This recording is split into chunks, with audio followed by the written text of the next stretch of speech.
야권 같은 경우는 이재명 독주 체제가 지금 확 실시되고 있는 그런 상황인데, 이재명 민주당 대표가 야권의 대선 주자가 되는 데는 뭐 별다른 변수는 없다고 보시는지요? 내가 보기에 법원의 판결이 앞으로 어떻게 날릴지 모르겠습니다만은 그 안에 야권의 후보가 결정된다면은 결국은 이재명 씨가 가장 유리하지 않겠나 이렇게 봐요. 그렇군요.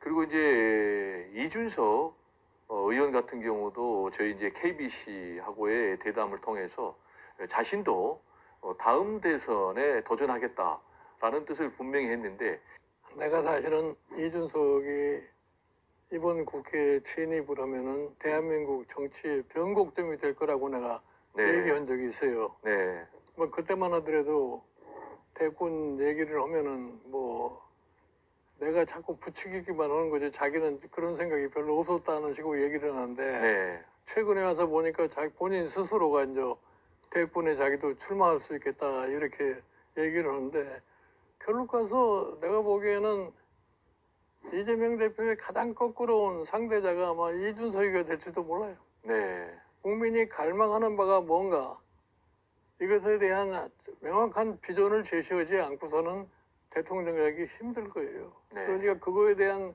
부단의 노력을 빨리 해가지고서 내가 대통령이 됐을 적에 이 나라를 어떻게 만들겠다고 하는 비전을 정확하게 제시를 하지 않으면 난 불가능하다. 현재로서는 이재명 민주당 대표가 거의 독보적인 1위를 달리고 있지 않습니까?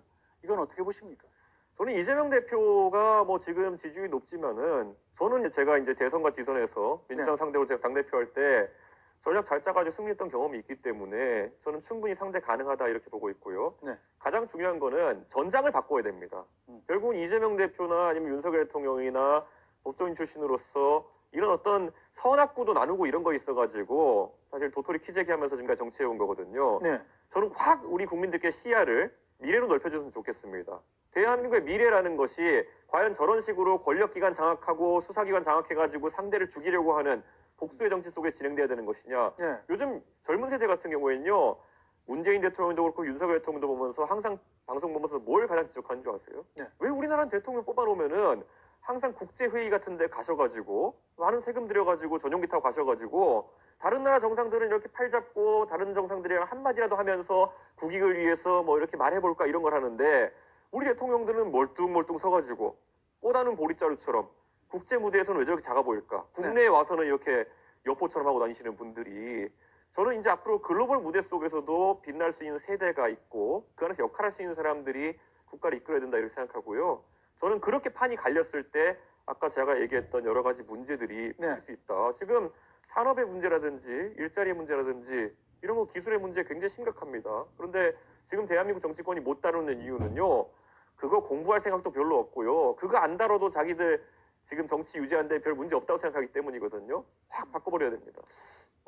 우리나라 앞으로 통상 분쟁도 많을 거고, 그다음에 뭐 국가 간에 뭐 이해가 첨예하게 대립하는 사람도 많을 텐데, 이런 거 좀 잘 다룰 수 있는 사람들이 정치에 많이 등장했으면 좋겠어요. 제가 냉정하게 말하면요, 국민의힘 대표할 때 그 의원들이랑 미국 출장 갈 일이 있었는데요. 기본적으로 그 글로벌 환경을 통할 만한 의원님들, 뭐 박진 의원도 있지만 박진 의원 좀 외를 하고, 그런데 두 분이 누구였냐면은 조태용 의원님이랑 태용호 의원. 한 명은 남한 외교관, 한 명은 북한 외교관. 제가 그래서 미국 국무부에 가가지고 이제 셋이 딱 앉아가지고 국무부 그 차관보 나왔는데 딱 제가 농담했잖아요. 아마 내가 대한민국 최초로 한쪽에는 북한 외교관, 한쪽에는 남한 외교관을 달고 온 첫 번째 사람일 거다. 그리고 우리 셋 다 영어한다. 웃으면서 이제 그런 거 같다 이렇게 하면서 했는데, 그때 이제 뭐냐면은 통역도 없이 저희가 셋이 차관을 예고하니까 30분 만났는데 굉장히 밀도 있게 만났다고 나중에 미국 그 국무부 쪽에 되게 좋아했어요. 그렇죠. 쉽지 않죠. 그러니까 의례적인 만남이 아니라 30분 정도인데 굉장히 주고받으면서 원래 통역은 그 곱하기 4가 되거든요. 내가 하는 말 통역, 들은 말 통역, 거기까지 끼면 그러니까 그거 없이 되게 인터뷰 80분 해봤자 20분짜리예요. 그러니까요. 그리고 정확히 단어가 전달되지 않는 경우도 있고. 맞아요. 그러니까 저는 그게 제가 영어를 한다 만다 중국어를 한다 만다 이런 문제가 아니라, 그런 거 하나가 대한민국의 이제 경쟁력이 되는 시점이 올 것이다. 그 정상회담, 다자간 정상회담 있는 데서 한 사람 붙잡고, 예를 들어 프랑스 대통령 붙잡고 어디 가가 잠깐 대화 30초 하는 거, 그런 게 대한민국의 몇 천억, 몇 조의 가치가 돼서 올 수 있는 거고요. 그렇죠. 그럼 그런 게 이제 바뀌어야 된다 이렇게 생각합니다. 알겠습니다. 그 대외적으로는 그런 어떤 글로벌 외교의 영향. 네. 과학기술 이런 것들은요. 이제 이거 다룰 줄 아는 사람이 다루지 않으면은 그렇죠. 저는 대한민국이 이제 한두 달만 있으면은 AI나 이런 문제 이렇게 탄핵 정부에 뒤처지게 되면요.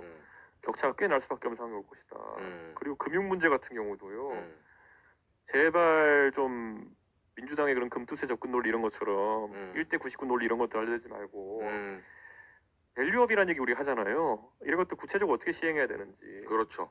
네. 그리고 이런 주주가치 재고나 이런 것들에 대해 가지고 결국 그 젊은 세대가 자산을 어떻게 형성할 수 있는지에 대한 구체적인 비전이 보여야 되는 거거든요. 지금 소득은 올라오고 있지만은 결국 집을 살 수 있느냐 우리가 언제 맞아요. 이걸 투자해가지고 나 월급 100만 원 오를 때 네. 집은 1억 2억씩 오르니까 그러니까 이런 거를 우리가 어떻게 그렇죠. 대처할 거냐에 대해서 그걸 고민한 사람들이 정치를 해야 된다고 생각합니다. 그게 본인이다. 저는 공부 많이 합니다. 알겠습니다. 대한민국의 국가 비전을 정확하게 제시할 네. 사람이 대통령이 될 것이다. 이렇게 말씀하셨는데 네.